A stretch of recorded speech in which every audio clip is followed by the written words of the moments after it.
नमस्कार दोस्तों,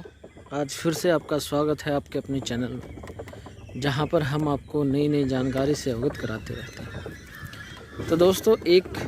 बड़ा ही विचित्र विषय प्रश्न हमसे हमारे सब्सक्राइबर हैं, उन्होंने पूछा है कि हमें जो हमारे बछड़े हैं उनका क्या करना चाहिए और किस तरह से हम अपनी गौशाला को स्वावलंबी बना सकते हैं,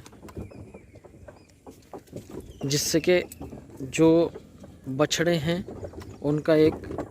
अच्छे से प्रयोग हो सके और उनका भरण पोषण भी आराम से हो सके। तो दोस्तों, सबसे पहले तो मैं आपको ये बताना चाहूँगा कि जितने भी हम पशुपालक हैं, यदि हमारे पास बछड़ा है, अधिकतर जितने भी हैं किसान ही पशुपालन करते हैं। तो सबसे पहले तो हमें मशीनीकरण को कम करना होगा, जिससे कि जो हमारे जो पशु हैं, हमारे जो गौशाला में बछड़े होते हैं, उनका हम सदुपयोग कर सकें। दूसरा, हमें ज़्यादा से ज़्यादा आधुनिक कृषि को बढ़ावा देना होगा और उसमें भी हमें कृषि संयंत्रों की बजाय जो हमारे पैतृक जो संयंत्र हैं, हमारे पास जो हमारे बछड़े हैं, उनका हमें भरपूर सदुपयोग करना पड़ेगा अपनी खेती के लिए। तो सबसे पहले तो हमारी जो कृषि है उसका खर्च कम होगा। दूसरा, जो हमारे जो बछड़े हैं, बैल हैं, उनकी जो समस्या है एक कि उनका क्या किया जाए, वो समस्या का भी समाधान आराम से हो जाएगा। और जहाँ तक की बात है कि हमारी जो कृषि है उसमें जब हल चलता है तो मिट्टी का जो भुरभुरापन है या फिर मिट्टी के जो सहयोजक हैं,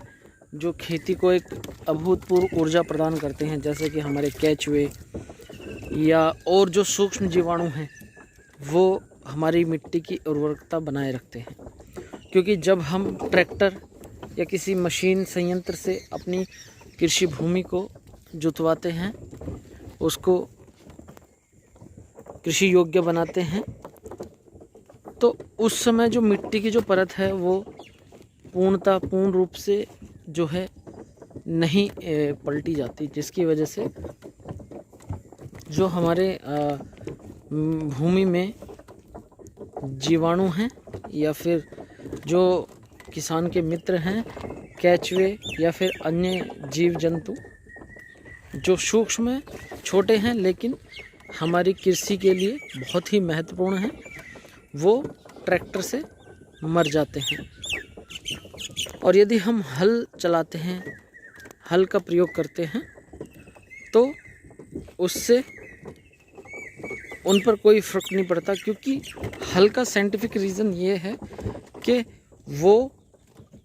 एक निश्चित जुताई करता है और उसका जो परिधि है वो एक प्रॉपर अपने पूर्ण रूप में जाके चलती है। तो उसके बाद हम जब भी जुताई कराते हैं बैल से, अपने बछड़ों से, तो वो हमारी मिट्टी के लिए बहुत ही उपयोगी होता है।